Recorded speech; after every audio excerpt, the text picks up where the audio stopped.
FM News Talk 97.1. On demand audio. Let's get right to it. One of my favorite people out there in politics, Ann Coulter, whose latest book, Mugged, Racial Demagoguery from the 70s to Obama, is burning up the best-selling charts. Ann, good afternoon to you. Hello, Dana. Good to be here. It's good to speak with you. And I'm watching everything that you've been writing about in your book come true in a number of different political races. In fact, just today we've seen Democrats with their super PACs dropping this race hustling propaganda into urban neighborhoods in the St. Louis area, trying to influence the presidential race, the Senate race here. This seems to be their favorite tactic, is to scare everyone, as Joe Biden was doing, that the Republicans are going to put you all back in chains. I just can't believe that here it is 2012 and we're seeing these tactics from the 60s playing out. Yes, it really shows the contempt the Democrats have for this absolutely loyal base of Democratic voters, black people. They are the most loyal Democrats, more loyal than the Jewish vote. And Democrats turn around and use black people to demagogue issues that really have nothing to do with bettering the lives of black Americans, gay marriage, abortion, various feminist rights, and even now with the photo ID business. Liberals are willing to slander black people by making the argument blacks are too stupid to get a photo ID in order to further a cause that not only doesn't help black people, but is often, vote fraud is often most prevalent in areas where poor and minority people live. Well, so their legitimate votes count less if other people are voting who aren't allowed, or who aren't citizens, who aren't supposed to be voting, who don't live there. But vote fraud is a Democrat specialty. They like it, so they'll slander black people to further a different interest, having nothing to do with blacks and actually harming black people. I think that there are many within the black community that are waking up to this and that are seeing, wait a minute, now this is kind of offensive, the way that they're trying to come into our neighborhood and the way that they're trying to essentially hustle for votes. I mean, some of the mailers, some of the campaign literature that I've seen, some of the steps taken by the DNC trying to say that, just as you were outlining, well, apparently the only individuals who don't have any kind of photo ID are black Americans. That seems inherently racist. And more people, I hope, are waking up to the fact that what they're doing is ironic. I mean, it's inherently racist. Yes, and also, look at what has been accomplished by the first half-black Hawaiian president. This, not only have we not moved past racial demagoguery into a post-racial society with everyone, holding hands and getting along, but who has suffered the most in the Obama economy? Black people have, and specifically as a result of Obama's policies, such as promotion of illegal immigration. There's a professor I quote in my book pointing out that illegal immigration hurts black people the most because they tend to take low-skilled jobs, in which black people predominate. A downshifting economy, black unemployment twice the white rate. Gay marriage, that's what we get in return. Oh, yes, that's very popular in the black community. This president has not, he is, as Newsweek says, the first gay president, not the first black president. What did you make of the poll that the Associated Press was out there peddling, released just the other day, essentially saying that, well, people are still really racist, and that's probably why Obama's doing bad? I mean, boil it down, and that's essentially what they were saying. Yes. Liberals have many different arguments for their same point, and I knew it wasn't true. You have to look behind it to see how they determine these things. And, it's liberals just spouting their stereotypes about blacks and then asking people if they agree or disagree. I don't think that's a very reliable test of people's real sentiments.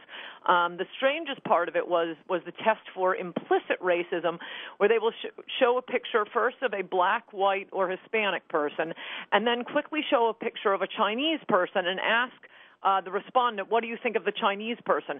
And they claim whatever the respondent says about the Chinese person is what they really think about the white, black, or Hispanic person whose photo they've just seen. This is the sort of voodoo social science that allows liberals to proclaim, we have a study, it proves everything we've said is true. High tax rates are great.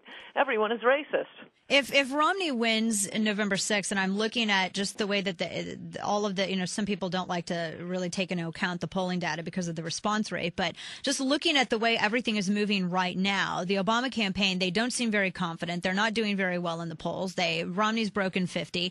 If he wins on November 6th, which seems likely, how is that going to play out in the context of of the discussion of race on November 7th? Well, liberals will blame it on racism. Right now, they're already threatening, as they are, white liberals are wont to do. They're threatening black riots. I always love these pencil-necked white liberal males saying, yeah, you don't vote Democrat, and the blacks standing behind me, they're going to riot. But black people have not seemed particularly disposed to riot over a presidential election. Elizabeth Edwards said it that if the Democrats didn't win in 2004, there would be black riots. Al Gore said it in 2000. And yet, it never seems to happen. And I promise you, these geekazoid white liberals aren't going to be rioting. We're the ones with the guns. Well, right. Or what they'll do is they'll dress all in black and try to throw trash cans into American Apparel stores. And then, where will they shop? Yeah. I don't know. And we see this. We see these narratives being built right now. And I also see, because of Hurricane Sandy, now individuals now the left is trying to say, well, Hurricane Sandy is just going to cost the election for Obama. They're already setting themselves up for defeat, kind of like they did before the debates when Romney cleaned Obama's clock. It's like the self-fulfilling prophecy. Yes, they are. They do seem to be manufacturing excuses, which you're certainly not hearing on our side, because I think in most right-wing heart of hearts we see this is going to be another 2010 election. And once Romney got the nomination, I was pretty confident from then on that Romney would win the election, because the country is suffering.